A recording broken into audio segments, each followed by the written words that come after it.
4848 extension 809, or join in the Zoom meeting ID at 379 376 916 986. That's 376 916 986. I'm Taylor Phillips. Follow me on Twitter, Periscope, and Instagram. Follow Ed Smith on Twitter, Periscope, and Instagram at EdSmith313. Follow the show on Twitter, Periscope, and Instagram at Michigan_Truth. Also, like its two Facebook pages of the Michigan Sports Truth Podcast, one created by me at Michigan_Truth, and the other created by the Stables Network. Let's see here. Check out our show's website, the MichiganSportsTruthPodcast.com. Also, scour the Stables Network's website, primetimewiththestablesnetwork.com, and subscribe to its YouTube channel, The Stables Network. Also, like the Stables Network on Facebook and follow it on Twitter and Periscope at Stables Network, and on Instagram at The Stables Network. Our disclaimer reads: the Michigan Sports Truth Podcast does not represent or defame any of the teams it covers, nor does it represent or compete against any of the mainstream media in the state of Michigan. It is also not for entertainment purposes or debating purposes. It only detects, exposes, and reveals honest, actual, and hidden truth, facts, and statistics about them. And it's all for every sports fan's own good in our state of Michigan, because the truth is out there. Ed, how are we doing tonight? Doing well, Taylor. Can anybody hear me well, loud and clear? Oh, I can, yeah. Wonderful. Hope everybody's doing as well as they possibly can at this latest week.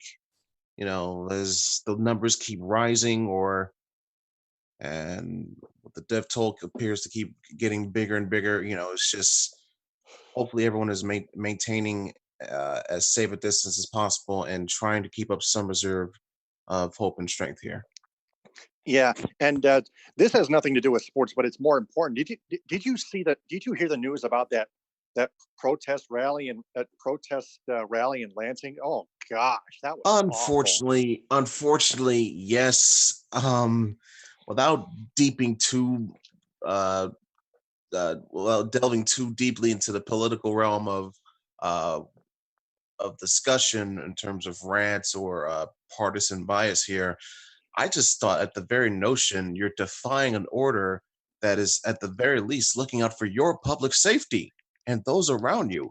And for you to disregard that and to make a stink or make a fuss of it because you don't like the governor, or you don't like her policies, or her party, it doesn't matter about that. That's so petulant, so stupid, so idiotic, to willingly put yourself in danger. Not just that, but also you're making the entire state look bad publicly to the nation in terms of PR perspective, or in terms of what the general consensus, in terms of how casual people may think when they see the state of Michigan or think of the state of Michigan. Situations and moments like this that can create an enduring mark of how a state's reputation is viewed upon, both positive and negative. So for them to do that was also selfish in that regard. Not to mention the fact that, hey, while you're too busy trying to be so full of yourselves and block and hold the state capitol hostage, you're also blocking people such as essential workers from getting to their essential jobs to do their essential business. So spare me the tears about, oh, I can't mow my lawns, I can't go do lawn fertilizer, I can't even go to the hair salons and make my hairstyles. Grow up, give me a break, get off from your privileged high horse and just suck it up, okay? You're getting your stimulus check just like everybody else is, okay? You're getting some like money me. back, right? Okay, you're getting some money back like everybody else. So just zip it. All right, you want to complain about, I'm not able to have this, I'm not able to have that. Hey, welcome to the world of those who don't have the privilege of having to live your life or your lifestyle. If you want to be frank and honest, welcome to walking on their shoes for once. Not so nice, isn't it? No, but it is what it is. And those who don't listen or admit it, well, we don't feel sorry for them. We can only keep teaching them.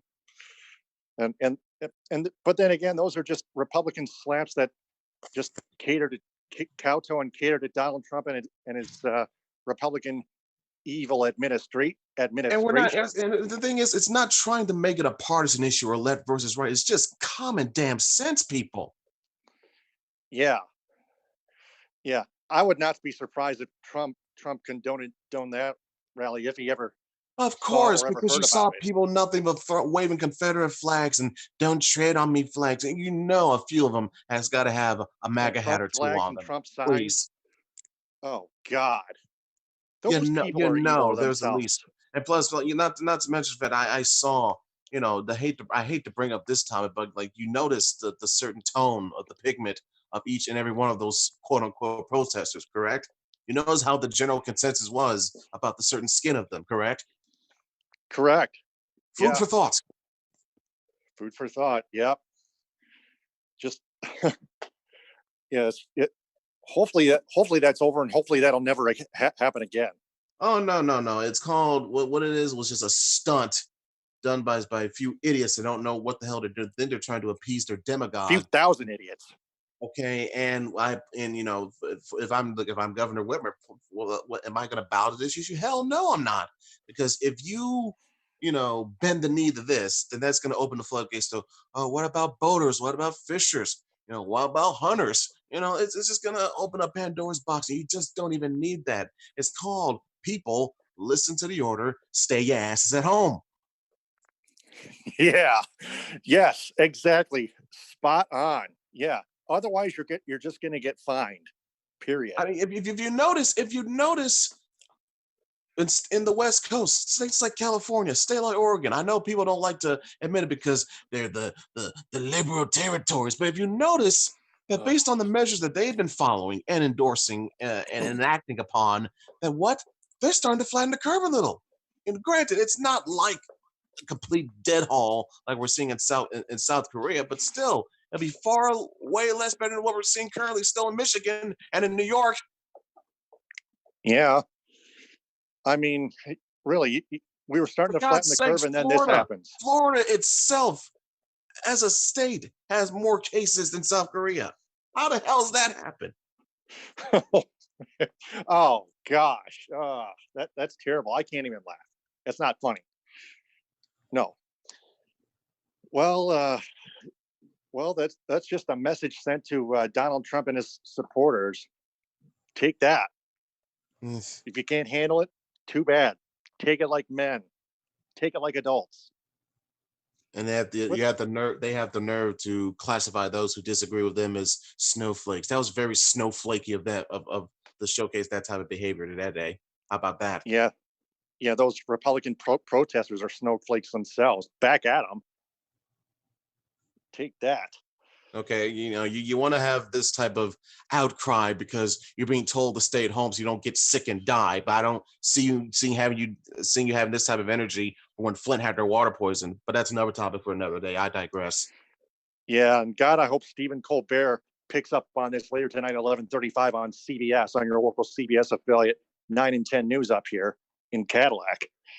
So, with that being said, coronavirus sports headlines: Pistons owner Tom Gores buys $100,000 worth of 100,000 surgical grade PPE masks. Actually, not $100,000, but 100,000 masks, surgical grade PPE mask, which will be provided to police officers, firefighters, bus drivers, and other city workers during the pandemic. Now, this is a start for the city of Detroit that has had the by far the most cases in Michigan, and and hopefully that does partially help slow that spread in Detroit. Unlike what happened in Lansing, that like we talked about just minutes ago. No, Now, this is a case of someone actually looking out for the people and actually, doing their best to provide, but doing it smartly. Keyword smart, people. yeah, at least he cares more about that than the Pistons. But yeah, that is the most important thing, because of the primary issue at hand, the coronavirus crisis itself, and the crisis thereof. Now, aside from the Pistons organization, Ballroom on Twitter at the Ballroom tweets, Florida has declared pro sports as an essential service. Pro sports are now allowed to return in Florida, including sports employees, media members, etc. This that includes the players, including sports employees. That's a player. That this means the NBA, for example, may I add, can resume games in Florida in empty arenas, no fans in parentheses, if they decide. That was from NBC Sports. So it, it's kind of kind of a tough deal for anyone for Florida to deem pro sports as an essential service. Yeah, but in one instance, I kind of understand the reasoning why, because sports has often always been seen as one of those beacons of distraction, of levity from whatever situation, um, or great theater of whatever reality what we were facing. But well, that reality became even more closer than any of us ever expected this year, with this coronavirus issue. So with that being halted, it just, I think that's one reason why you've seen so much gloom, because they haven't had anything to look forward to. Eventually, reruns get stale. Eventually watching old tapes or whatever over and over does get tiresome. You want to look forward to something new and fresh, something you haven't seen in a while, something that provides great promise, or an unfulfilled season or unfulfilled chase or whatever. That's what sports can and has always provided for us, that escape. So, above all else, first and foremost, you got to do this. I think eventually I'm on the side of where I don't mind seeing sports come back at all. Trust me, it gives me something to look forward to and talk about besides what else what we're currently going through on a constant basis. But you got to do it the smartest way possible in terms of looking out for the safety and health of all those involved that want to go do this willingly. Now, I think those if they don't want to participate, I think they should be given that choice, like that option, like we saw, for example, with Roman Reigns pulling out of WrestleMania. He had his reasons, all of them legit, and he decided he wasn't comfortable with doing this, so he pulled out. Um, well, I'll get to more on WWE in a moment, because there's a lot of big headlines and moves being made today.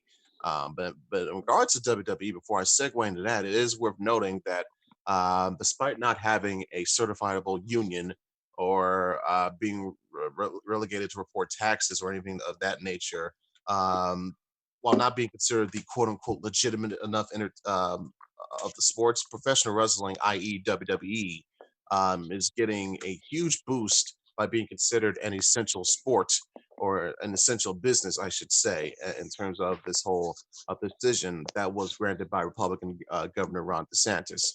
Um, Again, without going back into the well of the political low-hanging fruit, if you want to connect the dots, for a couple of seconds, I'll have fun with it.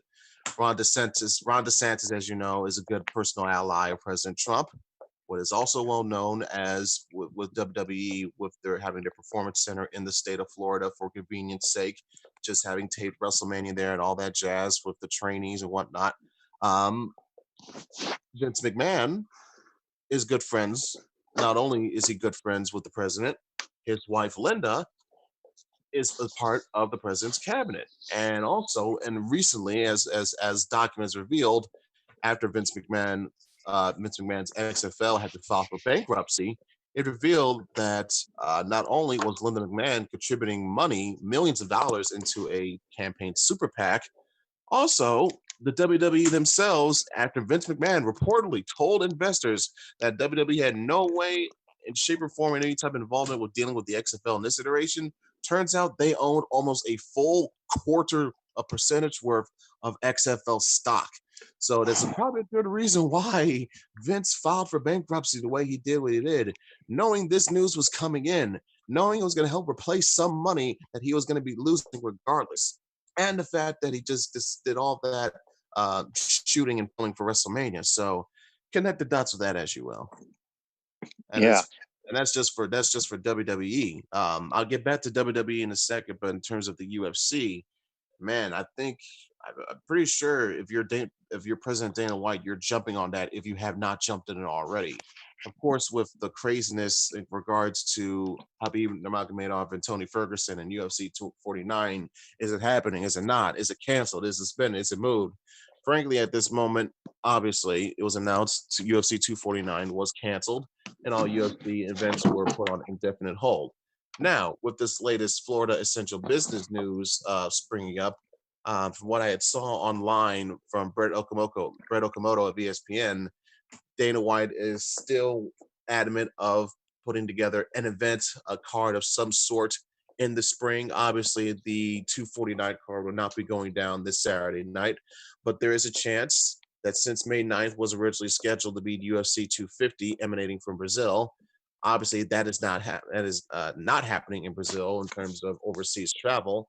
But with regards to what, i.e., the state of Florida making their decision, their announcement, and also convenient numbers and factors that actually go in UFC's favor, such as bantamweight and featherweight women's champion Amanda Nunes residing and training in the state of Florida, as is her current number one contender Felicia Spencer. She's also both fighters have been more than willing to get it done if they're going to do it in the state of Florida. There's also a chance of not only seeing that card, that fight on the card. There's also the chance uh, that Tony Ferguson versus Justin Gaethje for the interim lightweight belt, instead of happening supposed to go down this Saturday, will be moved to that card on May 9th as well. You're also looking at potentially, again, this is all targeted fights so far, so nothing has been set in stone, put to paper, or any of that, or made officially announced. But it is worth noting that another potential targeted fight is Henry Cejudo, bantamweight champion, former flyweight champion, defending his belt against longtime bantamweight champ and making his return after a 3+ year absence, Dominic Cruz. MMA's hardcore fans, if you know the name Dominic Cruz, you'll know what I'm talking about with that regard. So that fight's being added, as well as potential heavyweight title eliminator of sorts between two sluggers, former title challenger Francis Ngannou and rising contender Yarzinzo Rosenstrike. Try saying that name 3 times. I'm not going to. I'm lucky that I got it done this first time. Hallelujah. Anyway, knowing that with the UFC, that's the latest update I can give you with the UFC in that regard. Back to the WWE, it has been officially announced that numerous talents. I think, my goodness, I just looked 5 minutes ago. Maybe another one just got released. Um, a supreme cut of talent roster and names today. Like, usually when you see a mass purging of this, you usually see it happen after WrestleMania season. They usually call it the spring cleaning, because springtime after Mania, time to reset, cut loose, all that side of the thing. This one, of course, has been uh, more unexpected in terms of what was even going to happen with regards to the COVID-19 issue. But when the news finally came, you saw numerous, because, well, as it's been revealed, with WWE taking the loss in revenue that they had, part of that revenue in terms of percentage loss had to include talent salaries. So this isn't so much oh, we're just cutting you out of spite. This may be more their hand was forced, no other type of way. So you're seeing the names being popped up. You saw uh, Carl Anderson. You saw Zack Ryder. You saw, I think, Kurt Angle's contract, believe it or not, was unable to be fulfilled. So you saw that. Hmm. Rusev gave cryptic hints that he may be gone. So Kurt Hawkins, so many others that I've lost count of, trying to remember for the sake of this segment. But yeah, it's uh, very bad, very, very bad, considering the fact that these people are workers too. They have jobs too. They have families to provide and lives to take care of their own. They're already going through a stressful time, as we all are, by dealing with this unprecedented issue. And now the fact that they, like millions upon millions of others, are now out of a job, out of work. Um, Scary time, scary to think about, but you got to find your way to persevere. And while it's not easy, it's not impossible to do as well. So that is my update in terms of what's going on for more combat sports, WWE, UFC type of thing. No, again, no major resolved or announcement on any big time boxing events happening in the near future soon. Again, unless You're going to see some fights being moved to the state of Florida just cause, I guess, but I doubt that's going to happen. All right. Speaking of USC and President Donald Trump, Trump lists pro sports commissioners and sports team owners as a a panel of advisors he will consult with by phone, including UFC president and fighter Dana White, uh, NBA Commissioner Adam Silver, NFL's Dallas Cowboys owner Jerry Jones, New England Patriots owner Robert Kraft, NBA's Dallas Mavericks owner Mark Cuban, MLB Commissioner Rob Manfred, NHL Commissioner Gary Bettman, NFL Commissioner Roger Goodell, PGA golfer Jay Monahan, and NASCAR racer Lisa Kennedy. As a plot to reopen the coronavirus battered economy, they will help operate separately from the White House task force that's leading the administration's public health strategy to contain and mitigate the pandemic, though there is expected to be some overlap. And we expect overlap too, but it's still temporary as we all know it today. It's pretty shocking what President Trump is doing. How about this? How about if you don't fire the pandemic team in 2018, you wouldn't have to be doing this right now? Right. Yeah, because what do those sports figures know about this whole thing? About Like, this granted, cure? granted, give them kudos for being smart enough and creative and innovative enough to make money and be successful business people, particularly in the world of sports. We get that, but what in the Sam hell does that have to do with convening on trying to restart our economy when clearly we're about to go through the worst? I mean, yeah, it's about it. President Trump still only cares about being a celebrity rather than being the president. He wants to bring in like sports executives that, and think they're celebrities that can help with this whole thing. He wants But to do he wants to do a fringe. He wants to do anything he can to make sure he gets his name, gets the full fringe, top heaping of credit, rather than focusing on, okay, these are the consequences. These are the realities that we're facing. These are the realities going to be facing moving forward. That's called what? Taking responsibility. Something that he himself has publicly and personally admitted he does not do. So what do you expect? right, uh, yeah, it's yeah, another thing that President Trump is doing wrong. Well, not one, but two things that he's doing wrong. Goodness gracious! And even he won't admit it. He'll never admit a damn thing that he's doing wrong. He thinks every criticism fired towards him is fake news, and he just keeps bashing reporters, especially female reporters, which sickens me to my core every time I see that on Facebook or Twitter. Man, I just get so aggravated. Well, don't get mad. Vote. Yeah, That's all. I'll vote his ass out. That's I'll get all you everyone to gotta do. vote his That's the ass out. simple solution. Obviously, they're gonna try to do whatever they can to suppress and keep turnout down or low. But here's the thing: find ways around it. Get vote by mail. Extend registration hours. Have be able to register online if they can't get out. Obviously, so that what they're fully registered so that their vote can and will count.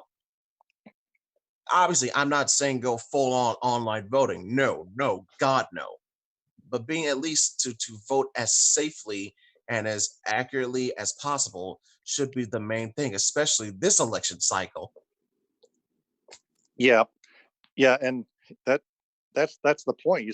You got to find some way to vote and keep at least 6 feet apart of one another. That at the same time during this crisis, it might last for a whole year or Right. So two. right, because you just don't want what happened in Wisconsin happening all over the country. That would just be completely horrible. Like if today was bad and Wisconsin was worse, could happen, the worst case scenario could be 10 times more horrible than that. Yeah, uh huh, definitely. So speaking of let well, speaking of all sports related to the coronavirus, here's what we know over the past week. Brian Windhorst reported the NBA has planned a 25-day return, which will consist of 11 days of individual workouts and a 2-week training camp that's 14 days before the resumption of the NBA season. 2019-2020, Minnesota Timberwolves star Karl Anthony Towns' mother, Jacqueline, dies due to complications of COVID-19. Uh, Condolences go out to him and his family. Ball Realm on Twitter also tweets that Florida has declared pro sports as an essential service. I already did that. Yep. The Chinese Basketball Association postpones the restart of their season until at least July 31st. That's even safer. In the NHL, the Ottawa Senators players that tested positive have recovered. That's good news there. The NHL can condense the Stanley Cup playoffs because they want regular season games played beforehand, which is a bit of a tall order. Other cities have contacted the NHL about hosting neutral site Stanley Cup playoffs. 2 of them reported being Manchester, New Hampshire, and Saskatoon, Saskatchewan, Canada. The one before was Grand Forks, North Dakota. Los Angeles Kings forward Drew Doughty says he thinks the season won't continue. Safer thinking there.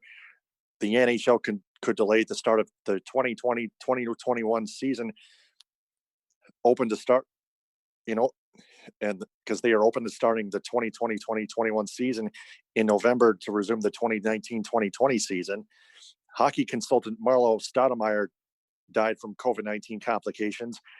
The NHL has extended its self-quarantine recommendations for players and staff to April 30th at least. And Commissioner Gary Bettman says the NHL had to do, quote, something fair, unquote, for all the teams on the playoff bubble. And the teams would need 2 or 3 weeks training camp, 2 to 3 week training camps to get back into form. In the NFL, the NFL is considering 2 options: a shortened season or games without fans, or both.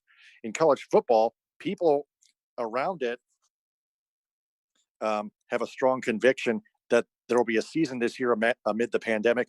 Director Bill Hancock says the staff is preparing for a normal regular season in the college football playoff to start on time. Says it's too soon and premature to put it off because it's April. We'll admit that.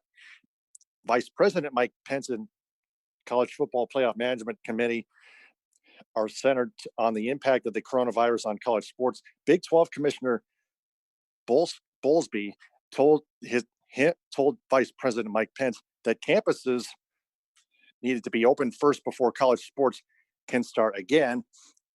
And in Major League Baseball, the league has discussed a plan that would realign all 6 divisions for its abbreviated 2020 regular season. Commissioner Rob Manfred and the senior staff reduced their pay by average of 35%. Other MLB employees will be paid through at least May 31st. From ESPN, players and team employees are participating in a massive study that will test up to 10,000 people for coronavirus antibodies. Ed, I think that would be a dangerous thing to do, but I guess it's worth it. Before I continue on here, the league has no intention of asking the Florida government to declare it an essential business in hopes of playing games at Grapefruit League facilities in the near future, according to a statement made by the league to Mark Topkin of the Tampa Bay Times. Arizona Governor Doug Ducey supports MLB's Arizona plan to resume the season. Quote, the state is willing to host all 30 teams at the right time, unquote, including now Eddie, you got to listen to this. They've got these divisions mixed up. The Grapefruit League in Florida has 3 divisions. In the North Division, the Tigers, the Yankees, the Phillies, the Blue Jays, and the Pirates. The South Division, the Red Sox, Twins, Braves, Rays, and Orioles. The East Division, the Nationals, Astros, Mets, Cardinals, and Marlins. The Cactus League will have the Northeast Division, the Cubs, Giants, Diamondbacks, Rockies, and Athletics. The West Division consists of the Dodgers, White Sox, Reds, Indians, and Angels.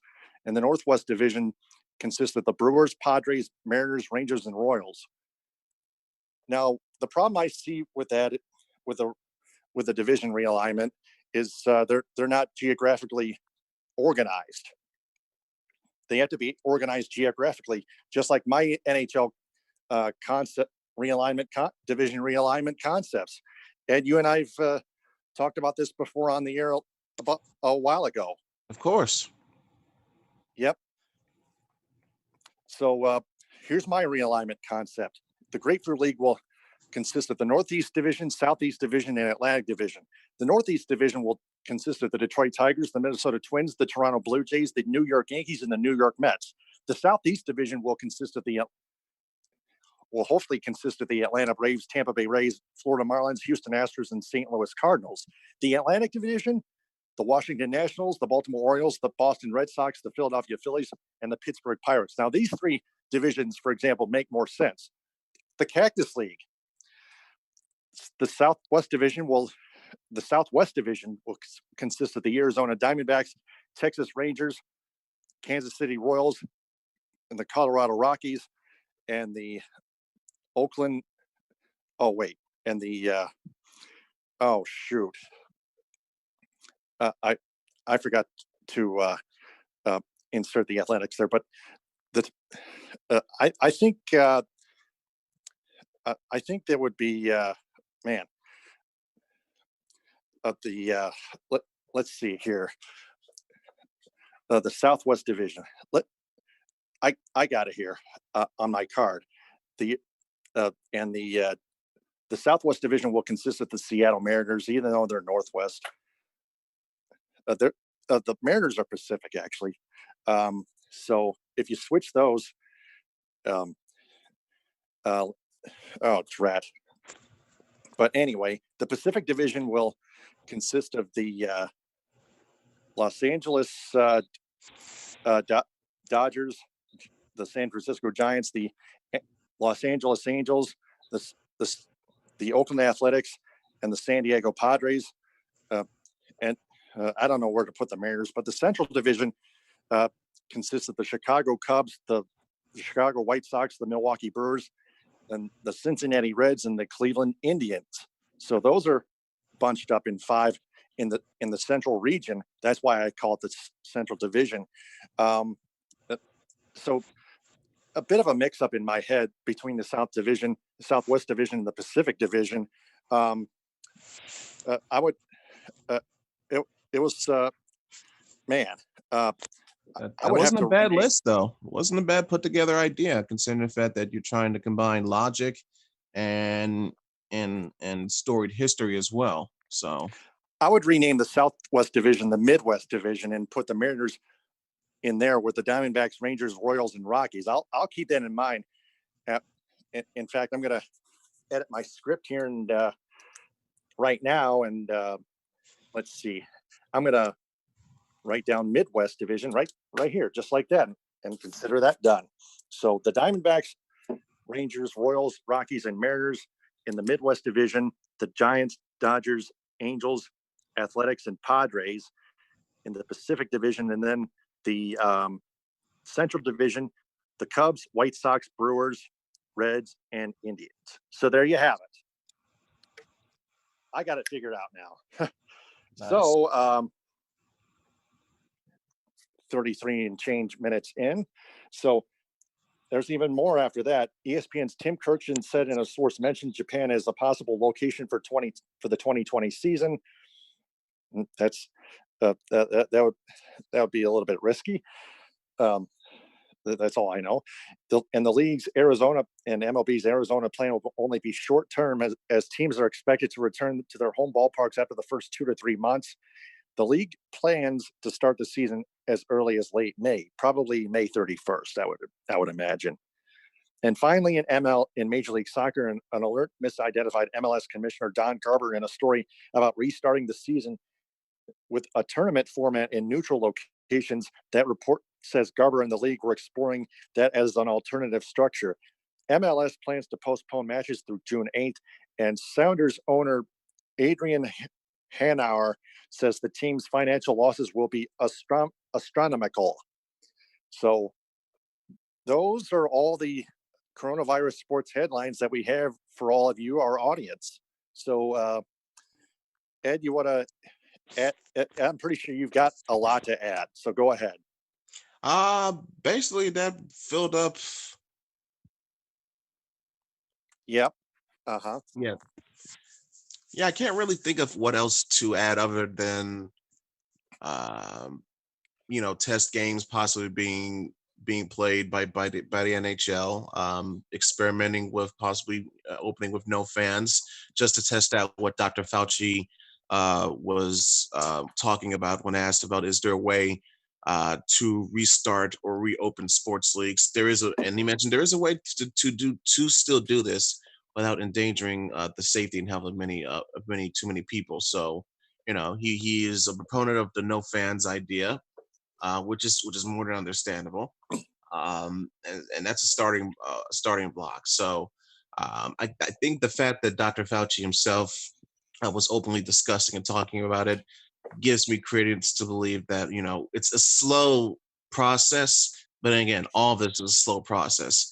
Even still, I don't think we're going to see a massive, like what they say, hey, we can start doing sports, going to sports games again. I don't think you're going to see massive turnout the way expected, because people it's going to still be under the orders of lockdown, orders of shutdown, stay home, stay safe. But also when you consider the fact that it's still fresh in people's minds, to where it could be a, does this person have it, do they not, sort of public paranoia that could play on their mind in terms of preventing them from wanting to attend, p- uh, you know that type of aspect. So it's something to look forward or look out in that regard. Yep. And playing with no fans would be one of the safest things to do. Postponing the restart of the seasons in all professional sports leagues would be one of the other ones. So you combine those two, you get a safer environment, especially for the players. So that's those are the two most important things that we got to keep in mind. So switching gears to non-coronavirus news, the Lions have shown interest in Alabama quarterback Tua Tagovailoa, Tagovailoa, Tagovailoa, Tagovailoa. Tagovailoa. Yep, Tagovailoa. yep, Tagovailoa. With an interview with him, despite the just the buzz of them trading down from him at number 3, either him or Jeff Okuda at cornerback. They've already agreed to terms with the lineman Kenny Wiggins, and they've released linebacker Steve Longa, wide receiver Jonathan Duhart, and tight end Paul Butler, which are easy releases. Yeah, someone tells me those were names possibly that were on the back end of the practice squad. Those dudes that just got cut today. I'm not too surprised with the Wiggins signing, because if anything, you're just trying to add depth to the O line. So it was one of your weak points last year. I get it, trying to flip on it, because I think if anything else, their offense is much more closer to being complete than their defense. So I think that could be, obviously you want to take care of some essentials on both sides of the ball, but if you want to focus in terms of stocking your war chest of what side you want, you may be too forced to pick a side, to where you got to recognize the reality if one side is going to be below average, but if one side is really good, like great or even elite, it could help cover our bases. So you could see a scenario to where, in terms of the draft, they focus more on finishing off the offense, making it at full strength, while obviously still paying some attention to defense. Yeah. So that brings us to our "What's Your Grade" segment. What's your Ed? What is your grade on offensive lineman Kenny Wiggins? Yeah, just simple C minus. I think this is only done for depth purposes. You already made a couple of signings already in the off season. This was even before um, the panic and the spread of the pandemic rose about. So I figured fixing the offensive line or improving the offensive line was going to be a need anyway. So they capitalized on that. So for that, I'm just going to give them an even C, maybe a high C minus, but it's a C regardless. I'll be fair and give him a C minus. Give them a C minus. Just to start at the bottom and work their way up. How about that? Hmm. Then we got the Michigan Wolverines men's basketball news. Former four-star forward Colin Castleton has entered the transfer portal. The transfer portal after averaging just 3.1 points per game. I don't think he got much playing time, to be honest. And then former Columbia guards Mike Smith commits to Michigan after averaging 22.8 points per game last season in high school. But the Wolverines lose two key commits. Five-star power forward Isaiah Todd decommits from U of M to pursue a pro career overseas, and five-star target, whatever position he plays, Josh Christopher decommits from U of M to commit to Arizona State. Hmm. So, yep, there you go. Ed, anything to add on there? Yeah, they're definitely a 1-2 punch of news you did not want to hear, and they all happen in the span of a few hours. But basically, what it does, it put a slight damper of the hype and optimism that Michigan fans had for the recruiting class, this upcoming and incoming recruiting class, particularly the loss of Todd. Todd was a highly regarded recruit, considered one of the best pickups in program history. He was getting the hype and attention that you saw, probably not on the level of Chris Webber, but more comparable to a Mitch McGary in terms of his anticipation. So seeing him making this decision, again, I kind of understand the logistics of it, because some scouts, some boards have him as a more,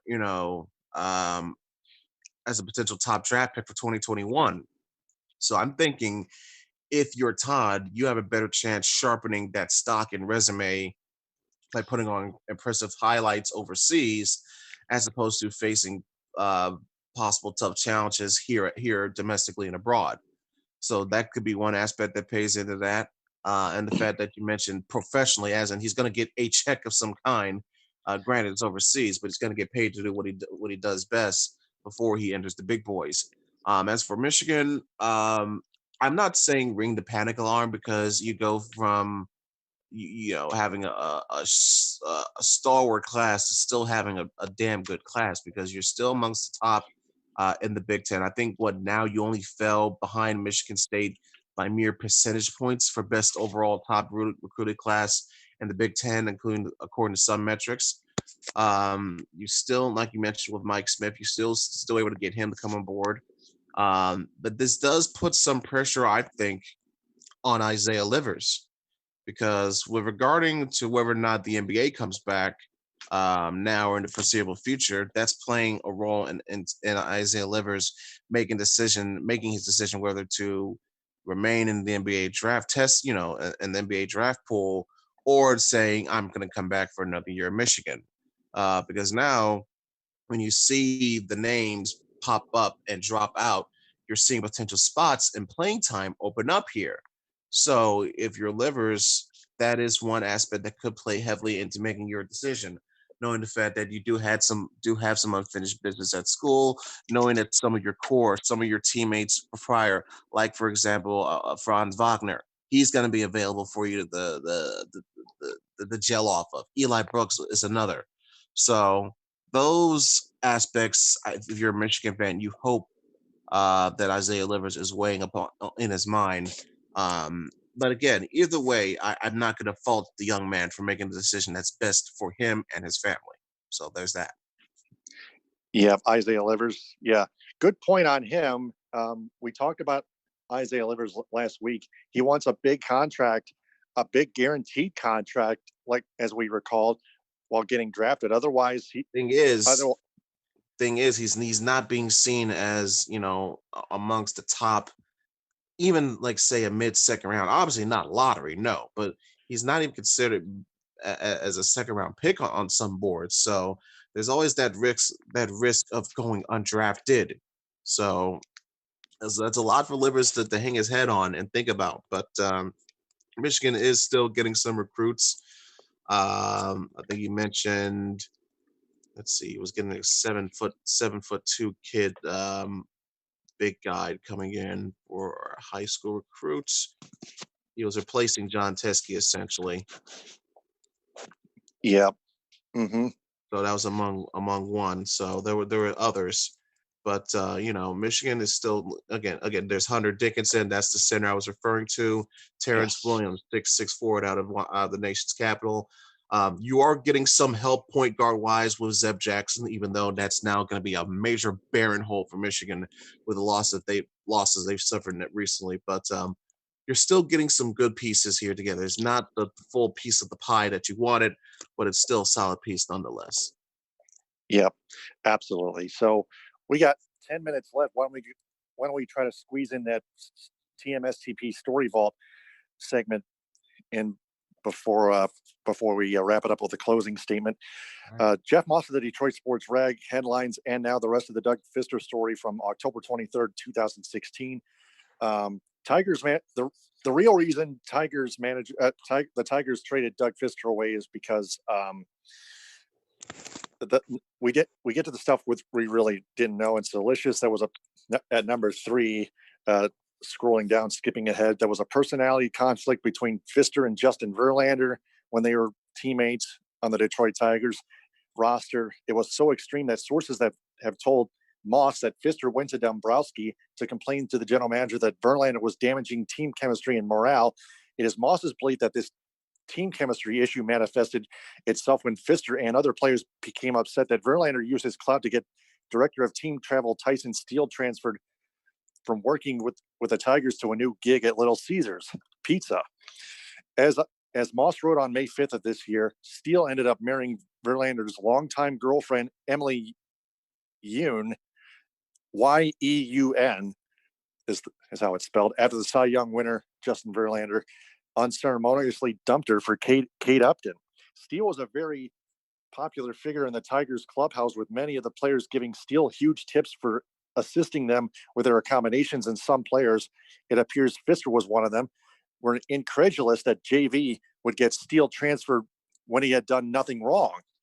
Verlander had moved onto a supermodel actress, Kate Upton, and Steele became Yoon's shoulder to cry on. From what Moss had been told, one thing led to another, and they began dating and are now married. Steele had done nothing nefarious, and Verlander's alleged spiteful behavior rubbed some players the wrong way. Of course, Verlander wasn't going anywhere back in 2003, so Fister became an easily salary to dump. Let's see here. Number 4, here's where it gets a little strange. So Fister was upset with JV for the Steele incident. Well, the Tigers organization was not exactly thrilled with Fister either. There were rampant rumors that Fister was betting a daughter of one of the Tiger coaches. Moss had no way to verify the veracity of the rumor, so he wouldn't mention the aggrieved coach's name. But this was the scuttlebutt down at the offices on Montcalm Street. So you want to know why Fister wasn't an option last offseason, and they signed Pelfrey to a $16 million deal where they could have had Fister for $7 million? The answer is sex. Oh my gosh.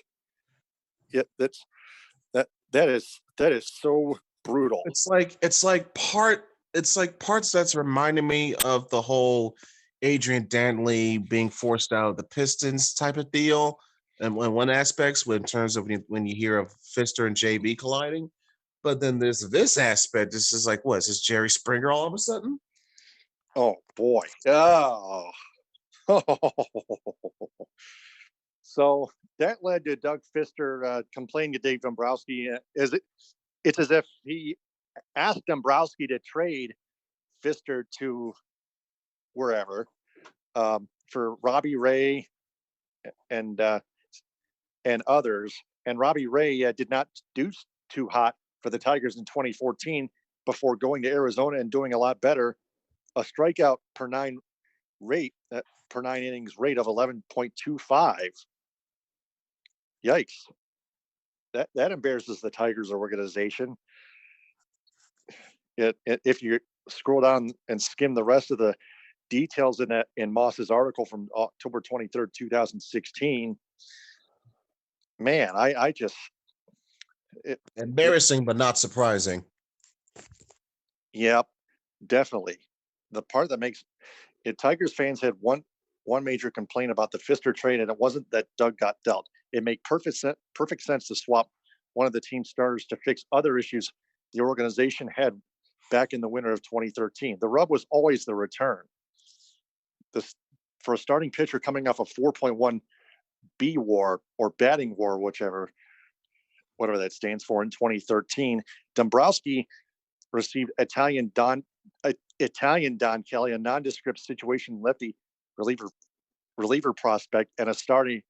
That's um, probably yeah. I remember Ian Kroll was um, uh, one of the other ones, and Steve Lombardozzi was the third. Mhm. And then Steve Lombardozzi, right before the season began, got traded to the Orioles for Alex Gonzalez, and he Became didn't do another too hot prospect we defensively. wasted, and another Yeah, prospect we wasted. Guy only goes on to hit walk off hit game winning solo single in Game 7 of the World Series. yep, that's the keeper for you. So Robbie Ray went 8-15 in 2016 with an ERA of 4.90 and a WHIP of 1.468 for the Diamondbacks. But again, that 11.25 K9 rate, strikeout per nine innings rate, that's pretty high. Yeah, he struck out a lot of opposing batters, I tell you, back in that day. So, We're not here. yep, that's right. So that's all we have for the TMSTP Story Vault. Now for the closing statement, we got less than 4 minutes. Ed, I'll give you 2 minutes. Closing No statement, problem. go. I think what we're learning, the theme for this week's closing statement is perseverance. Perseverance in terms of dealing with what's around you. Perseverance in terms of trying to maintain control. Perseverance in trying to make best of the situation of what is at hand at stake at this point at this moment in time, and perseverance in just in terms of sheer will and strength. Having that intestinal fortitude, that mental strength to hold out of what's going on here, but also seeing it being applied into wanting to uh, work around it. And that's the theme of it, trying to persevere and work around. What you saw with Dr. Fauci's comments and then the other sports commissioners being on call with the president, that's an example. Say what you want about whatever side of the fence you're on, whether you agree with it, disagree with it, like it, dislike it, don't matter. It's called working around it and persevering. It is an example. I think it is it's something that's all around us, but you can't let it be too daunting to where, oh my goodness, you just got to lay down and give up. No, that's why you just have to keep persevering, keep fighting, and keep showing your will to live, to survive, and maintain. And that's all you can only hope for at this point. Yeah. My closing statement, I'm going to go out on a limb here. I'm hearing from beat writers from Max Boltman that the Red Wings are possibly going to let Jeff Blashill go, and they're even going to waive Justin Abdelkader, and they're definitely going to waive get rid of Jimmy Howard, and go for a better goaltender than Robin Lehner from the Athletic. I'm going to delve more into that from the Athletic later on. So, Ed, excellent job as always. We'll talk to you next week. No problem, Taylor. Stay safe. Yep, thanks. If there's any local, state, or national business that is interested in sponsoring the Michigan Sports Truth podcast on the Staples Network, please contact the network executive producer, Mark Mancini, by email at mancinisports@yahoo.com, or our operations producer, Breck Smith, at breck@thestablesnetwork.com. Scour the Staples Network's website, primetimeWithTheStablesNetwork.com. Subscribe to its YouTube channel, like the Staples Network on Facebook, and follow it on Twitter, Periscope at Staples Network, and on Instagram at the Staples Network. Also follow the Staples Network on Spreaker, SoundCloud, iHeartRadio, Spotify, Castbox, Deezer, Apple Podcasts, Google Podcasts, Podbean, Stitcher, Twitch, and Blog Talk Radio to listen to our episodes of the Michigan Sports Truth podcast. And check out its website, the Michigan Sports Truth Podcast.com. Also, like its two Facebook pages of the Michigan Sports Truth Podcast, one created by me at Michigan Sports Truth and the other created by the Staples Network. Follow its Twitter, Periscope, and Instagram at Michigan_Truth. I'm Taylor Phillips. Follow me on Twitter, Periscope, and Instagram at DT2Phillips. Follow Ed Smith on Twitter, Periscope, and Instagram at Ed Smith 313. A Paradigm Shift is next. We'll be back next Wednesday at 10 p.m. Thanks very much for downloading and sharing. And remember, the truth is out there. TTFN, Tata for now. Bon appetit. Hit him with a Hein. We rest our case. Stay safe, everyone. Stay smart. Stay safe. Stay smart. Yep. Okay, Bragg. We're done.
in women's division. And I think you grab Sarah Stock, grab her and put her into your production, you're going to bang out 100%. I also think some of that talent needs to be grabbed up too. I Yeah. think Leo Rush needs to be definitely. grabbed. EC3